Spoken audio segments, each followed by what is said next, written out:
everyone. Good morning to all aspirants of competitive exams.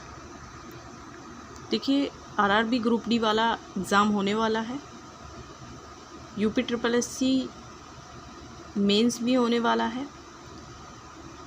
लेखपाल, constable, UPSI, UPPCS, यहाँ तक कि यूपीएससी के लिए भी बहुत ही महत्वपूर्ण होता है भारतीय संविधान। आज हम एक ही क्लास में पूरे संविधान को कोशिश करेंगे कि पूरे संविधान को ख़त्म कर दें, या एक ही क्लास में पूरे संविधान को पढ़ लें। प्रश्न आते ही हैं संविधान से, तो देख लेते हैं हम भारतीय संविधान का भाग 1 क्या कहता है। भाग 1 में है संघ और उसका राज्य क्षेत्र। संघ अर्थात केंद्र शासित प्रदेश और राज्य क्षेत्र उत्तर प्रदेश, महाराष्ट्र, राजस्थान, ये हमारे राज्य हैं। इनके विषय में हम जो एक सबसे पहले वीडियो बनाई थी उसमें बता चुके हैं कि कितने केंद्र शासित प्रदेश हैं और कितने राज्य हैं। तो इन्हीं का विवरण भाग 1 में अनुच्छेद 1 से 4 तक दिया गया है। नेक्स्ट है भाग 2 नागरिकता। हम भारत में रहते हैं और भारत की नागरिकता ग्रहण करने या उसे त्यागने के लिए हमें किन प्रक्रियाओं से गुजरना पड़ता है, ये सभी अनुच्छेद 5 से 11 में दी गई है। अनुच्छेद 5 से 11 नागरिकता के विषय में पूछ लिया जाता है। 2019 में एनआरसी सीएए जो कि नागरिकता से ही संबंधित था। नेक्स्ट है भाग 3 मौलिक अधिकार। मौलिक अधिकार है अनुच्छेद 12 से 35 तक। मौलिक अधिकारों के विषय में बहुत ज़्यादा पूछा जाता है कि हमारे क्या क्या अधिकार हैं। जैसे राज्य की परिभाषा भाग 12 में दी गई है, अनुच्छेद 12 में दी गई है, और समता समानता का अधिकार, शोषण के विरुद्ध अधिकार, धर्म, लिंग, जाति आदि के विषय में वर्णन जो किया गया है वो मौलिक अधिकारों में ही है। भाग 3 12 से 35 अनुच्छेद में मौलिक अधिकारों का वर्णन किया गया है। नेक्स्ट है भाग 4 राज्य की नीति के निदेशक तत्व। राज्य के नीति के निदेशक तत्व हमने आयरलैंड से ग्रहण किए हैं। ये प्रश्न भी हमें देखने के लिए मिल जाता है कि राज्य की नीति के निदेशक तत्व हमने कहाँ से ग्रहण किए हैं। तो ये कहाँ से ग्रहण किए हैं? आयरलैंड से। नेक्स्ट है इसके अनुच्छेद। तो जिस भी राज्य में शासन चल रहा है या शासन सत्ता चाहे जिसकी भी हो, लेकिन उसे चलाने के जो तरीके हैं उनका विवरण हमें राज्य की नीति के निदेशक तत्वों में दिया गया है। अनुच्छेद 36 से 51 तक। अनुच्छेद 36 से 51 तक। भाग 4 कै देखेंगे। भाग 4 कै में है मौलिक कर्तव्य। मौलिक कर्तव्य आएंगे 51 कै में।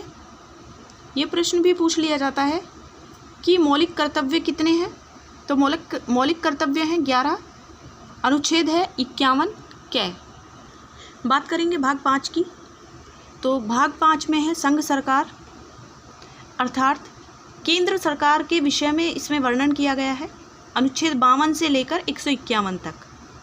इसे अध्यायों में बांटा गया है। 5 अध्यायों में भाग 5 को विभाजित किया गया है। अध्याय 1 में है कार्यपालिका 52 से 78 तक। इसी में राष्ट्रपति जी का भी वर्णन किया गया है। अध्याय 2 में है संसद, अनुच्छेद 79 से 122 तक। संसद अर्थात राज्यसभा लोकसभा का विवरण इसमें दिया गया है। नेक्स्ट है अध्याय 3 राष्ट्रपति की विधायी शक्तियाँ, वो है अनुच्छेद 123 में। अध्याय 4 की बात करें, भाग 5 के अध्याय 4 में है संघ की न्यायपालिका। संघ की न्यायपालिका के विषय में बात की गई है 124 से 147 तक। अनुच्छेद 124 से 147। अध्याय 5 भारत का नियंत्रक एवं महालेखा परीक्षक, अर्थात हमारे देश में आय व्यय का विवरण हमें भारत के नियंत्रक एवं महालेखा परीक्षक द्वारा दिया जाता है, तो वो आएगा अनुच्छेद 148 से 151 में। नेक्स्ट हम देखेंगे राज्य सरकार के विषय में। तो भाग 6 की विषय में बात करेंगे हम। भाग 6 है राज्य सरकारें। राज्य सरकारें भी 152 से 213 तक में मिलेंगी। अनुच्छेद 152 से 213। अध्याय 1 की बात करें तो इसमें साधारण है 152 से 237। अध्याय 2 में है कार्यपालिका। राज्य सरकार की कार्यपालिका कैसी होगी, क्या विवरण है उसका, वो सभी डिस्क्राइब की गई है अनुच्छेद 153 से 167 में। अध्याय 3 में है राज्य का विधानमंडल। राज्य के विधानमंडल में विधान परिषद और विधानसभा दोनों के विषय में बताया गया है 168 से 212। अध्याय 4 है राज्यपाल की विधायी शक्तियाँ। तो राष्ट्रपति की विधायी शक्तियों के बारे में हम यदि बात करते हैं तो वो 123 में है, उसी का जस्ट उल्टा कर लेंगे 213। राज्यपाल की विधायी शक्तियाँ हैं 213 में। नेक्स्ट हम देखेंगे भाग 7। देखने से पूर्व हम इसके 2 अध्याय और हैं, उन्हें और देख लेते हैं। अध्याय 5 में है राज्यों के उच्च न्यायालय। राज्यों के उच्च न्यायालय का जो वर्णन किया गया है अनुच्छेद 214 से 232 में है। अध्याय 6 में है अधीनस्थ न्यायालय। अधीनस्थ न्यायालयों का वर्णन किया गया है अनुच्छेद 233 से 237 में। देख लेते हैं भाग 7 को। भाग 7 में है राज्यों से संबंधित पहली अनुसूची का खंड है जो निरस्त कर दिया गया है, वो है अनुच्छेद 238 में। इसमें सीधा सीधा लिखा है निरस्त, तो निरस्त कर दिया गया है। नेक्स्ट है भाग 8 संघ राज्य क्षेत्र। संघ राज्य क्षेत्रों का वर्णन किया गया है अनुच्छेद 239 से 242। भाग 9 जो ग्राम पंचायतें हैं उनका विवरण दिया गया है अनुच्छेद 243 से 243 अण्य तक। जो गांवों में प्रधान बनाए जाते हैं वो ग्राम पंचायत के तहत बनाए जाते हैं, और ग्राम पंचायतें जिनका विवरण हमें भाग 9 और अनुच्छेद 243 से 243 अण्य तक देखने को मिलता है। ये प्रश्न अक्सर पूछा जाता है कि पंचायतें किस अनुच्छेद के अंतर्गत आती हैं या किस भाग में आती हैं। तो आप देख चुके हैं भाग 9 अनुच्छेद 243 से 243 अण्य। भाग 9 क्या है, नगर पालिकाएँ। नगर पालिकाएँ जो आएंगी वो है 243 तय से 243 6 तक। भाग 9 में है नगर पालिका, अनुच्छेद 243 तय से 243 6 तक। नेक्स्ट है 9 में है सहकारी समितियाँ। जैसे जहाँ से गोदाम वगैरह से कुछ कृषि के लिए निकाला जाता है, जैसे कि गेहूँ या कीटनाशक दवाएं, ये सभी सहकारी समितियों से हम ले लेते हैं। तो सहकारी समितियां हमारी आएंगी 243 ZH से 243 ZT तक। भाग 10 में है अनुसूचित और जनजातीय क्षेत्र। ये प्रश्न भी अक्सर पूछ लिया जाता है कि अनुसूचित और जनजातीय क्षेत्र किस भाग में आता है। तो भारतीय संविधान के भाग 10 में अनुसूचित और जनजातीय क्षेत्र का विवरण दिया गया है अनुच्छेद 244 से 244 क तक। नेक्स्ट है भाग 11। भाग 11 में है संघ और राज्यों के बीच संबंध। तो संघ और राज्यों के बीच संबंध 245 से 263 तक। अनुच्छेद 245 से 263 तक।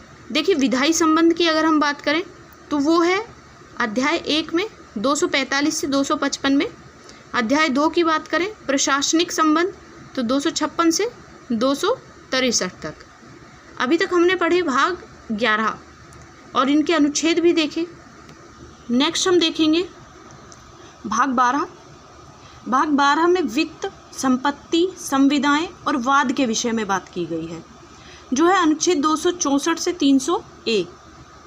देख लीजिएगा, ये प्रश्न बहुत ही महत्वपूर्ण है परीक्षा की दृष्टि से। ये वनडे एग्जाम्स और लगभग सभी प्रतियोगी परीक्षाओं में पूछा जाता है। अध्याय 1 में है वित्त। वित्त के विषय में अनुच्छेद 264 से 291 तक है। अध्याय 2 में है ऋण लेना। ऋण लेना अनुच्छेद 292 से 293 तक है। अध्याय 3 में है संपत्ति, संविदाएं, अधिकार, बाध्यताएं और वाद। इनके विषय में दिया गया है अनुच्छेद 294 से 300 तक। अध्याय 4 में है संपत्ति का अधिकार, अनुच्छेद 300 कै। ये पहले मूल अधिकार था। मूल अधिकार हमने देखा भाग 3 में 12 से 35 तक। वहाँ से ये हटा दिया गया और इसे भाग 12 में अध्याय 4 में संपत्ति का अधिकार बनाकर अनुच्छेद 300 कै के अंतर्गत निहित कर दिया गया। नेक्स्ट हम देखेंगे भाग 13। भाग 13 में है भारत के राज्य क्षेत्र के भीतर व्यापार, वाणिज्य एवं समागम। यह है अनुच्छेद 301 से 307। भारत के राज्य क्षेत्र के भीतर, भीतर से मतलब है जो अंतर्गत यानी अंदर के व्यापारों के वाणिज्य और समागम के विषय में जो वर्णन किया गया है वो 301 से लेकर 307 तक है। भाग 12 हम देख चुके हैं। अनुच्छेद है भाग 12 तक हमने देखा अभी तक कि भाग 12 तक संविधान के किन अनुच्छेदों को किस भाग के अंतर्गत रखा गया है। भाग 12 में हमने देखा वित्त, संपत्ति, संविदाएं और वाद। भाग 13 में हमने देखा व्यापार, वाणिज्य और समागम। आइए बात कर लेते हैं भाग 14 की। तो भाग 14 में है संघ और राज्यों के अधीन सेवाएं। संघ और राज्यों के अधीन सेवाएं आएंगी अनुच्छेद 308 से 323 तक। ये प्रश्न पूछ लिया जाता है कि लोक सेवा आयोग किस भाग में है और कौन से अनुच्छेद के अंतर्गत इसका वर्णन किया गया है। तो भाग 14 315 से 323 और सेवाएं आएंगी 308 से 314। नेक्स्ट हम देखेंगे 14 कै। 14 कै में है अधिकरण, 323 कै से 323 कै तक। 15 देखेंगे, 15 में है निर्वाचन। इलेक्शन के बारे में इसमें बात की गई है अनुच्छेद 324 से 329 कै। ये प्रश्न हमें देखने के लिए मिल ही जाता है कि निर्वाचन का वर्णन किस अनुच्छेद में किया गया है। तो 324 से 329 कै तक। नेक्स्ट है भाग 16 कुछ वर्गों से संबंधित विशेष प्रावधान। कुछ वर्गों से संबंधित विशेष प्रावधान है भाग 15 में 330 से 342। इसी के अंतर्गत क्रीमी लेयर शब्द आपने सुना होगा, उसका भी वर्णन किया गया है। आइए देख लेते हैं भाग 16। कुछ वर्गों से संबंधित जो विशेष प्रावधान हैं उनमें है विधायिकाओं में आरक्षण, विधायिकाओं में विशेष प्रतिनिधित्व, नौकरी एवं पद में आरक्षण, शैक्षणिक अनुदान, राष्ट्रीय आयोग का गठन और जांच आयोग का गठन। देखिए ये जितने भी प्रावधान हैं ये विशेष वर्गों को दिए गए हैं। अनुसूचित जाति, अनुसूचित जनजातियों के लिए इन विशेष प्रावधानों का संविधान में वर्णन किया गया है, जिससे उन्हें सीटों में आरक्षण मिल सके,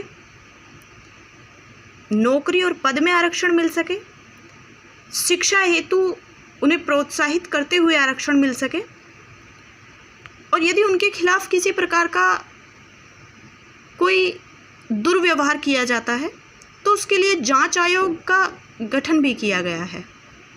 और राष्ट्रीय आयोग का गठन भी भाग 15 में ही किया गया है, भाग 16 में किया गया है। अनुच्छेद 330 से 342 तक हमने देखा। बात करते हैं भाग 17 की। आइए देख लेते हैं राजभाषा को। भाग 17 में है राजभाषा। ये सभी प्रश्नों में बहुत ही ज़्यादा महत्वपूर्ण है। आप इसे very very very very very most important लिख सकते हैं। तो राजभाषा किस अनुच्छेद में आएगी? 343 से 351 तक।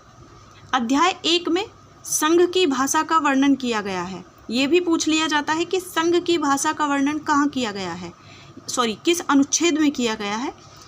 तो 343 से 344 तक किया गया है। अध्याय 2 में प्रादेशिक भाषाओं के विषय में बताया गया है, अनुच्छेद 345 से 347 तक। अध्याय 3 में सर्वोच्च न्यायालय, उच्च न्यायालय आदि की भाषा के विषय में वर्णन किया गया है, अनुच्छेद 348 से 349 तक। अध्याय 4 में विशेष निर्देश दिए गए हैं। इन विशेष निर्देशों में 350 से 351 तक है। भाग 17 राजभाषा। हमारी राजभाषा क्या है? हिंदी, जिसकी देव